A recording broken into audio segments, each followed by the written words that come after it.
જય શ્રી સ્વામિનારાયણ।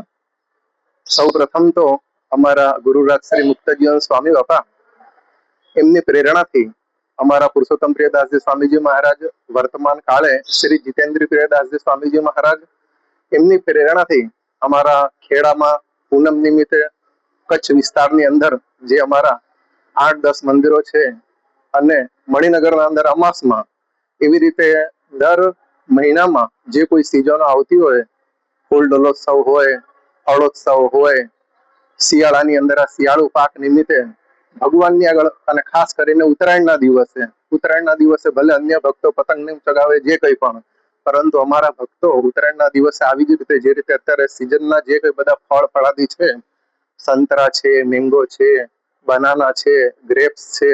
તરબૂચ, ટેટી વગેરે જે કોઈ બોર વગેરે, આંબલી, અત્યારે આ જેટલા પણ ઉનાળાના ફળ ફળાદી છે એ ભગવાનની આગળ અનેક રીતે આ એક વર્ષે નહીં પરંતુ દર વર્ષે અલગ અલગ રીતે ડિઝાઇનમાં, એકલા અમે સંતો નહીં પરંતુ અમારો જે ભુજનો ભાઈઓ બહેનોનો જે આખો સમુદાય છે, એવી જ રીતે ખેડામાં, અમદાવાદની અંદર, દિલ્હી, બોમ્બે, અન્ય રાજ્યોમાં પણ અમારા આવા મંદિરોમાં આ દરેક રીતે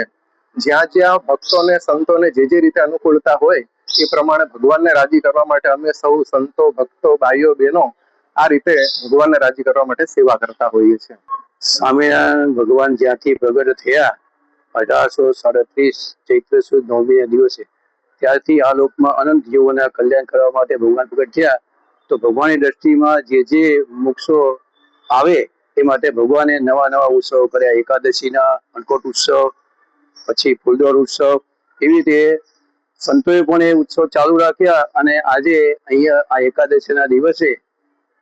ભગવાનને ખૂબ રાજી કરવા માટે સંતો ભક્તોએ ભેગા થઈ ફૂટોત્સવ કર્યો છે અને ફૂટના શણગાર કર્યા છે। એ બાને અને જીવો અને મુમુક્ષો આ ફૂટના દર્શન કરે અને ભગવાનના દર્શન કરે અને ભગવાનની દ્રષ્ટિ તેમના ઉપર પડે અને ભગવાન તેમનું કલ્યાણ કરે। ભગવાને પણ વચનાવધમાં કીધું છે કે અમે જ્યાં જ્યાં ઉત્સવ સમય લીલાઓ કરી હોય તેને સંભાળી રાખવા, અંતકાળે પણ જો એ જીવને એ યાદ આવી જાય તો જરૂર તેનું આ લોકમાં અને પરલોકમાં તેનું કલ્યાણ થાય ને થાય।